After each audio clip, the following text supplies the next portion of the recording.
This is straight from Bihar. Remember, we've been talking about the political churning in Bihar, and now big news coming in as per sources. The BJP JDU deal is done in Bihar. The swearing-in ceremony may take place at Raj Bhavan on the 28th. So as per sources, we have a date as well, which is 28th of January. Nitish Kumar can take oath as the Chief Minister once again and may resign in the next 24 to 48 hours. And Sushil Modi can become the Deputy Chief Minister. Sushil Modi, remember, very active lately as far as developments are concerned. He's also been essentially taking the BJP message to the national capital, to the party high command, was engaged in those meetings which were taking place in the BJP camp in the national capital as well.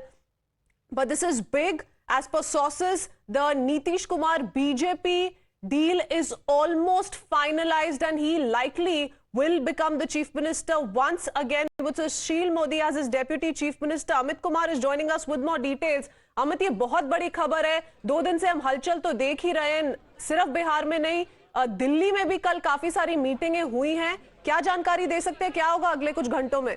देखिए, सबसे बड़ी खबर जो है और सबसे बड़ी breaking times now पर यही है कि जेडीयू और बीजेपी में सहमति बन गई है नया गठबंधन को लेकर। जो 2 दिन से चर्चाएं चल रही थी, कल जो देर रात गृह मंत्री अमित शाह के घर पर बैठक हुई थी जिसमें कि जेपी नड्डा भी मौजूद थे, उसमें तमाम जो बिहार के नेता को बुलाया गया था, उनसे साफ तौर पर पूछा गया कि अगर गठबंधन होता है तो उसके कितने फायदे होंगे, क्या नुकसान होगा, उनकी राय ली गई थी। इसके अलावा ये भी पूछा गया था कि नीतीश कुमार को अगर फिर से मुख्यमंत्री कंटिन्यू रखा जाए तो क्या मामला, क्या कितने फायदा होगा, उनसे राय मशवरा किया गया था। अमित शाह और नड्डा ने उनसे बात पूछी थी। जो सोर्स बता रहे हैं कि लगभग इस बात पर सहमति बन गई है। पुराने फॉर्मेट पे 2 डिप्टी सीएम और मंत्रालय जो मिनिस्ट्रीज मिली हुई थी, उसी फॉर्मेट पे, उसी फार्मूले पर सहमति बनी है। विधानसभा चुनाव तक नीतीश कुमार सीएम बने रहेंगे। लोकसभा और विधानसभा का चुनाव नीतीश कुमार यानी कि जेडीयू और बीजेपी साथ लड़ेगी।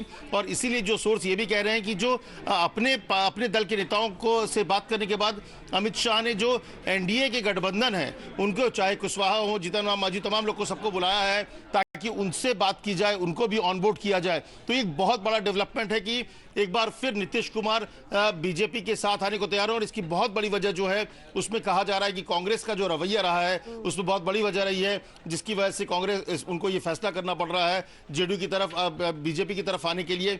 साथ ही साथ आरजेडी की तरफ से भी जिस तरह की चीजें हो रही थी उनको लेकर बहुत अनकंफर्टेबल थे। और इसके बाद जो कल रात को ये तय हो गया कि अब ये जो फैसला है उस पर एक तरह से मुहर लग गई है कि आने वाले 2-4 दिनों के भीतर में बीजेपी और जेडीयू मिलकर एनडीए की सरकार बिहार में बनेगी जिसके मुखिया नीतीश कुमार होंगे। ये एक और स्विच होगा अमित, एक और स्विच, क्योंकि हमने देखा है नीतीश कुमार को एनडीए से ऑपोजिशन में, ऑपोजिशन से वापस एनडीए में, और वही सिलसिला जारी रहेगा। तो काफी हद तक जो यकीन महागठबंधन को भी था वो भी खो चुके हैं नीतीश कुमार। बट महागठबंधन से अभी तक कोई खास रिएक्शंस नहीं आए। काफी हद तक लोग कह रहे हैं ऑल इज वेल स्टिल। देखिए, ऑप्शन वहां पर भी कुछ नहीं है, ऐसा वहां पर अगर नीतीश कुमार बदलते, देखिए क्रेडिबल चेहरे के तौर पर नीतीश कुमार अभी भी हैं। अभी कुछ दिन पहले जो उनकी कुछ सभाएं हुई थी उसमें जबरदस्त समर्थन उनका था। उनका एक अपना वोट बैंक जो है, कुर्मी कोयरी, जो अति पिछड़ा एक वोट बैंक है, उनके साथ जुड़ा हुआ है, इंटैक्ट है।